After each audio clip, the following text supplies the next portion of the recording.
ರಾಜ್ಯದಲ್ಲಿ 10 ದಿನದ ಬಳಿಕ ಗ್ಯಾಸ್ ಸರಬರಾಜು ಬಂದ್ ಆಗುತ್ತೆ. ಅಡುಗೆ ಅನಿಲ ಕೂಡ ಸಿಗೋದು ಕಷ್ಟ ಆಗುತ್ತೆ.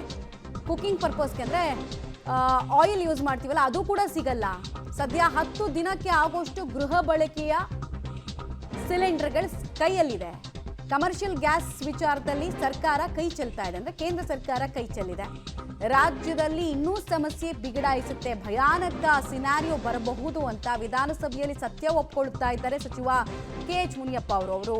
ಇನ್ಫ್ಯಾಕ್ಟ್ ಮೀಟಿಂಗ್ ಮೇಲೆ ಮೀಟಿಂಗ್ ಮಾಡ್ತಾ ಇದ್ರು. ಎಷ್ಟು ಸ್ಟಾಕ್ ಇದೆ, ಏನು ಕತೆ ಇದೆ ಅಂತ ತಿಳ್ಕೊಂಡು ಅಸೆಸ್ ಮಾಡಿದ ಬಳಿಕ ಈಗ ಸದನಕ್ಕೆ ಮಾಹಿತಿಯನ್ನು ಹಂಚಿಕೊಂಡಿದ್ದಾರೆ. ಇದು ಸ್ವಲ್ಪ ಆತಂಕದ ಗೆರೆಗಳನ್ನು ಮೂಡಿಸ್ತಾ ಇದೆ. ಈ ಪರಿಸ್ಥಿತಿಯನ್ನ ಯಾವ ರೀತಿ ಅಡ್ರೆಸ್ ಮಾಡ್ತೀವಿ? ಮಾನ್ಯ ಸಭಾಧ್ಯಕ್ಷರೇ, ಮಂತ್ರಿ ಮಾತಾಡ್ತಿದ್ದಾರೆ. ನಿಮ್ಗೆ ಪ್ರಶ್ನೆ ಗೊತ್ತಿಲ್ಲ. You don't ask the question, you sit down. ನನ್ನನ್ನು ಮಾತಾಡ್ತೀರಾ? ತಕ್ಷಣ ಆಯಿಲ್ ಕಂಪನೀಸ್ ಅನ್ನು ಕರೆದು ಮಾಡಿ ABC ಗೊತ್ತಿಲ್ಲ ಮಾತಾಡ್ತೀರಿ. ಅಡ್ರೆಸ್ ಮಾಡೋದು ಹೇಗೆ ಮಾಡ್ತಾರೆ ಅಂತ ಹೇಳ್ಬಿಟ್ಟು ಮೀಟಿಂಗ್ ಮಾಡಿ ಅಂತ ಹೇಳಿದ್ರು. ಮುಖ್ಯಮಂತ್ರಿಗಳ ಆದೇಶದ ಮೇಲೆ ಇದೆ, ಮೈಕ್ ಇದೆ. ನಾನು ತಕ್ಷಣ ಬೆಳಗ್ಗೆ 10 ಗಂಟೆಗೆ ಮೀಟಿಂಗ್ ಕರೆದು ನಮ್ಮ ಸೆಕ್ರೆಟರಿ ಕಮಿಷನರ್ ಜೊತೆಯಲ್ಲಿ ಡೀಟೈಲ್ ಆಗಿ ಡಿಸ್ಕಸ್ ಮಾಡಿದೆ. ಅವರು ಪರಿಸ್ಥಿತಿಯನ್ನ ಎಕ್ಸ್ಪ್ಲೈನ್ ಮಾಡಿದ್ರು. ಏನ್ ಮಾಡ್ಲಿಕ್ಕೆ ಸಾಧ್ಯ? 9 ರಿಂದ 10 ದಿನ ಇವತ್ತುವರೆಗೂ ಏನು ಪ್ರಾಬ್ಲಮ್ ಆಗೋದಿಲ್ಲ. ನಾವು ಸಪ್ಲೈ ಮಾಡ್ತೀವಿ. ಆದರೆ ಇವತ್ತಿನ ಪರಿಸ್ಥಿತಿಯಲ್ಲಿ ನಾವು 20ರಿಂದ 30% ನಮ್ಮ ಸ್ವಂತ ಉತ್ಪಾದನೆ ಇದೆ. 70% ಹೊರ ದೇಶಗಳಿಂದ ಬರ್ತಾ ಇದೆ. ಇಸ್ರೇಲ್ ಮತ್ತು ಇರಾನ್ ಯುದ್ಧ ನಡೀತಾ ಇರೋದ್ರಿಂದ ಸುಮಾರು 10 ವೆಸಲ್ಸ್ ಅಂದ್ರೆ ಹಡಗುಗಳು ಆಯಿಲ್ ಅನ್ನು ತುಂಬಿಕೊಂಡಿರೋನ ಅಲ್ಲಿ ರದ್ದು ಮಾಡಿದ್ದಾರೆ, ಬಿಡ್ತಾ ಇಲ್ಲ. ಆ ಕಾರಣದಿಂದ ಈ ಆಯಿಲ್ ಅಲ್ಲಿ ಬರದೇ ಇದ್ರೂ ಕೂಡ ನಾವು ಕನಿಷ್ಠ ಒಂದು ಕುಟುಂಬಕ್ಕೆ 1 ಸಿಲಿಂಡರ್ನ 25ರಿಂದ 30 ದಿನ ಒಳಗಡೆ ಕೊಡ್ತೀವಿ. ಕಾನೂನಲ್ಲಿ ಏನಿದೆ ಅಂದರೆ ಒಂದು ಸಿಲಿಂಡರು 14 kg ಇರ್ತದೆ. ಅದು 4ರಿಂದ 5 ಜನ ಇರುವಂಥ ಕುಟುಂಬಕ್ಕೆ 1 ತಿಂಗಳು 15 ದಿನ ಉಪಯೋಗಿಸಬಹುದಂತೆ. ಅದಾದರೂ ಕೂಡ 1 ಸಿಲಿಂಡರನ್ನು ಪ್ರತಿ ಕುಟುಂಬಕ್ಕೂ ಕೊಡ್ತೇವೆ ಅನ್ನೋದನ್ನು ಒಂದು ತೀರ್ಮಾನ ಆಗಿದೆ. ಬೆಳಗ್ಗೆ ಅದು ಮುಖ್ಯಮಂತ್ರಿಗಳು ತಿಳಿಸೋಣ ಅಂತ ಬರೋ ಒಳಗಡೆ ಇದು ಶೂನ್ಯ ವೇಳೆಯಲ್ಲಿ ಡಾಕ್ಟರ್ ರಂಗನಾಥ್ ಅವರು ಇದು ಶುರು ಮಾಡಿದ್ರು. ಸದನಕ್ಕೆ ಕೂಡ ತಿಳಿಸ್ತೀನಿ. ನಾನು ಇಷ್ಟೇ ಹೇಳ್ತೀನಿ, ಇಂಥ ಒಂದು ಗಂಭೀರವಂಥ ಪರಿಸ್ಥಿತಿಯಲ್ಲಿ ರಾಷ್ಟ್ರದ ಹೇಳ್ತೀನಪ್ಪ. ಡೀಟೇಲ್ಸ್ ಕೊಡ್ತಾರೆ ರವೀಶ್.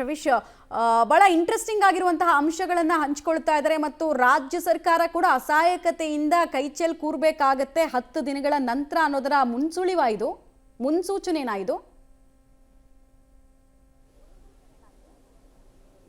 ಮಮತಾ, ಖಂಡಿತವಾಗಿ ಕೂಡ ಆಯಿಲ್ ಕಂಪನಿಗಳ ಜೊತೆ ಸಭೆ ನಡೆಸಿದಂತಹ ಸಂದರ್ಭದಲ್ಲಿ ಅವರು ಸ್ಪಷ್ಟವಾಗಿ ಒಂದು ಸಂದೇಶವನ್ನು ರವಾನೆ ಮಾಡಿದ್ದಾರೆ. ಅಂದ್ರೆ 10 ದಿನಗಳ ತನಕ ನಮ್ಗೆ ಯಾವುದೇ ರೀತಿಯ ಸಮಸ್ಯೆ ಆಗೋದಿಲ್ಲ. ಆ ರೀತಿಯ ಗ್ಯಾಸ್ ಎಲ್ಲವೂ ಕೂಡ ಸ್ಟಾಕ್ ಇದೆ. ಡೊಮೆಸ್ಟಿಕ್ ಗ್ಯಾಸ್ ಅನ್ನು ನಾವು ಒಂದು ರೀತಿಯಲ್ಲಿ ಸಪ್ಲೈ ಮಾಡೋದಕ್ಕೆ ಮುಂದಾಗ್ತಾ ಇದೀವಿ. ಜೊತೆಗೆ ಅದಕ್ಕೆ ಒಂದು ರೀತಿಯಲ್ಲಿ ಪರಿಹಾರವನ್ನು ಕೂಡ ಕಂಡುಕೊಳ್ಬೇಕು, ಮತ್ತೆ ಬ್ಲಾಕ್ ಮಾರ್ಕೆಟ್ ಅನ್ನು ಕೂಡ ತಡಿಬೇಕು ಅಂತ ಕೂಡ ಸ್ಪಷ್ಟವಾಗಿ ಆಯಿಲ್ ಕಂಪನಿಗಳು ಹೇಳಿದೆ. ಹಾಗಾಗಿ 10 ದಿನಗಳ ತನಕ ನಮ್ಗೆ ಯಾವುದೇ ರೀತಿಯ ಸಮಸ್ಯೆ ಇಲ್ಲ ಅಂತ ಇವತ್ತು ಮುನಿಯಪ್ಪ ಅವರು ಕೂಡ ವಿಧಾನಸಭೆಯಲ್ಲಿ ಪ್ರಸ್ತಾಪ ಮಾಡಿರ್ತಕ್ಕಂಥದ್ದು. ಅಂದ್ರೆ ಮನೆಗಳಿಗೆ ನಾವು ಆದ್ಯತೆಯನ್ನು ಕೊಡ್ತೇವೆ. ಹಾಗಾಗಿ 21 ದಿನ 25 ದಿನ ಅಂತ ಏನಿದೆ ಅದಕ್ಕೆ ಸಂಬಂಧಪಟ್ಟಂತೆ ನಾವು ಗ್ಯಾಸ್ ಅನ್ನು ಸಪ್ಲೈ ಮಾಡೋದಕ್ಕೆ ರೆಡಿ ಇದ್ದೇವೆ.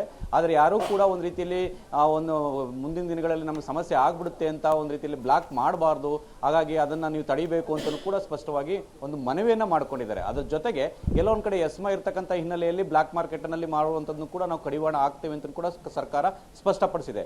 ಆದ್ರೆ ಏನೇ ಆದ್ರೂ ಕೂಡ 10 ದಿನಗಳ ತನಕ ಒಂದು ರೀತಿಯಲ್ಲಿ ಈ ಒಂದು ವಾರ ಮುಂದುವರೆದೇ ಆದ್ರೆ ಖಂಡಿತವಾಗಿ ಕೂಡ ಸಮಸ್ಯೆ ರಾಜ್ಯದಲ್ಲೂ ಕೂಡ ಕಾಣಿಸ್ಕೊಳ್ಳುತ್ತೆ. ಇದು ದೊಡ್ಡ ಮಟ್ಟದಲ್ಲಿ ಸಮಸ್ಯೆ ಆಗುತ್ತೆ. ಆ ಕಾರಣಗಳಿಗೋಸ್ಕರವಾಗಿ ಎಲ್ಲ ಒಂದ್ ಕಡೆ ಪ್ರತಿ 4-5 ದಿನಗಳ ಒಂದ್ಸರಿ ಒಂದು ರಿವ್ಯೂ ಮೀಟಿಂಗ್ ಮಾಡೋದಕ್ಕೂ ಕೂಡ ರಾಜ್ಯ ಸರ್ಕಾರ ಮುಂದಾಗಿರ್ತಕ್ಕಂಥದ್ದು. ಅಂದ್ರೆ 70% ಆಯಿಲ್ ಏನಿದೆ ಅದು ಹೊರದೇಶದಿಂದ ಬರಬೇಕಾಗುತ್ತೆ. ಈ ಹಿನ್ನೆಲೆಯಲ್ಲಿ ಆಯಿಲ್ ಕಂಪನಿಗಳು ಕೂಡ ರಾಜ್ಯ ಸರ್ಕಾರಕ್ಕೆ ಈಗಾಗಲೇ ಮನವಿ ಮಾಡ್ಕೊಂಡಿದ್ದಾರೆ. ಹೋಟೆಲ್ಗಳಾಗಿರ್ಬೋದು, ಕಲ್ಯಾಣ ಮಂಟಪಗಳಾಗಿರ್ಬೋದು, ಈ ಆದ್ಯತೆಯನ್ನು ನಾವು ಕಡಿಮೆ ಮಾಡ್ತಾ ಬರಬೇಕಾಗುತ್ತೆ. ಎಲ್ಲಿ ಒಂದು ರೀತಿಯಲ್ಲಿ ಅಗತ್ಯತೆ ಇರುತ್ತೆ ಅಂದ್ರೆ ಆಸ್ಪತ್ರೆಗಳು, ಶಾಲೆ, ಅದಕ್ಕೆ ನಾವು ಹೆಚ್ಚಿನ ಆದ್ಯತೆಯನ್ನು ಕೊಡಬೇಕು ಅಂತ ಕೂಡ ಸ್ಪಷ್ಟವಾಗಿ ಹೇಳಿದ್ದಾರೆ. ಈ ಹಿನ್ನೆಲೆಯಲ್ಲಿ ರಾಜ್ಯ ಸರ್ಕಾರ ಕ್ರಮಗಳನ್ನು ತೆಗೆದುಕೊಳ್ತಾ ಇದೆ. ಏನೇ ಆಗಲಿ ಈ ಸಮಸ್ಯೆ ಹೆಚ್ಚಾದಂತ ಸಂದರ್ಭದಲ್ಲೂ ಕೂಡ ರಾಜಕೀಯವಾಗಿ ಕೂಡ ಟರ್ನ್ ಅನ್ನು ಪಡೆದುಕೊಳ್ಳುತ್ತೆ. ಹಾಗಾಗಿ ರಾಜ್ಯ ಸರ್ಕಾರ ಯಾವ ರೀತಿ ಸಮಸ್ಯೆಯನ್ನ ಬಗೆಹರಿಸಿದೆ ಕೇಂದ್ರ ಜೊತೆಗೂಡಿ ಅಂತ ಕೂಡ ಕಾದ್ ನೋಡ್ಬೇಕು ಮಮತಾ. ರೈಟ್, ಹಾಗೆ ಸಂಪರ್ಕದಲ್ಲಿ ರವೀಶ್ ವಾಪಸ್ ಬಂದೆ.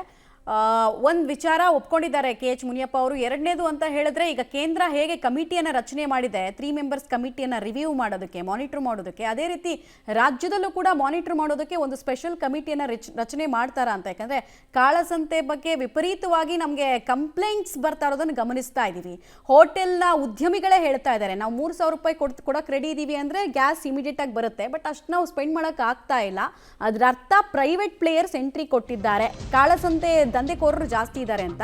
ಅವ್ರನ್ನ ಹೇಗೆ ಕಟ್ ಹಾಕ್ತಾರೆ ನೋಡೋಣ.